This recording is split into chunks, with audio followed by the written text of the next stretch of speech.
Quand je vais savoir parler l'anglais, je pourrai faire beaucoup de choses. Non. Qu'est-ce que tu peux déjà faire maintenant? Qu'est-ce que l'anglais peut t'apporter de plus?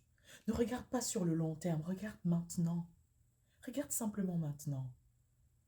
Faut voir les choses de façon micro, même s'il faut garder la vue d'ensemble, regarde d'abord au niveau micro. Qu'est-ce que ça peut t'apporter? Qu'est-ce qu'un mot peut t'apporter? Tu dois commencer un mot. Avec le mot que j'ai, qu'est-ce que je peux faire? Qu'est-ce que je peux faire? Comment je peux me positionner? C'est ça qu'il faut que tu te poses comme question. Tu sais, la bonne manière, l'une des manières, ce que j'ai vu qui fonctionne en état d'immigration, peu importe le pays où vous êtes, hein, et je ne parle pas que pour l'anglais, je parle ça, c'est aussi applicable à l'anglais qu'on parle peut-être dans un autre pays, si vous êtes dans un pays arabe, ou bien si vous êtes dans un pays où on parle espagnol, pas forcément ça. Je dis bien, l'anglais c'est l'une des langues déterminantes dans le monde entier. C'est une langue passe-partout. Si tu parles anglais, tu peux facilement naviguer presque partout dans le monde. Presque partout, je dis encore.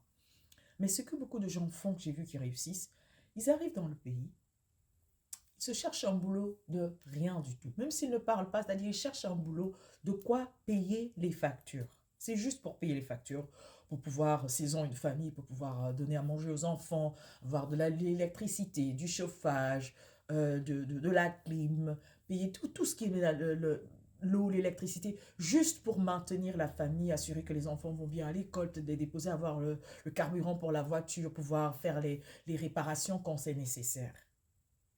Une fois qu'ils ont ça, ils commencent à regarder dans la société. Qu'est-ce que je peux apporter? Qu'est-ce qu'il manque? Quel service je peux créer? Qu'est-ce que je peux apporter de plus?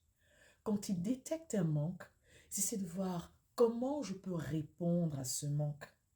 Tu es dans un quartier, il n'y a pas de laundromat.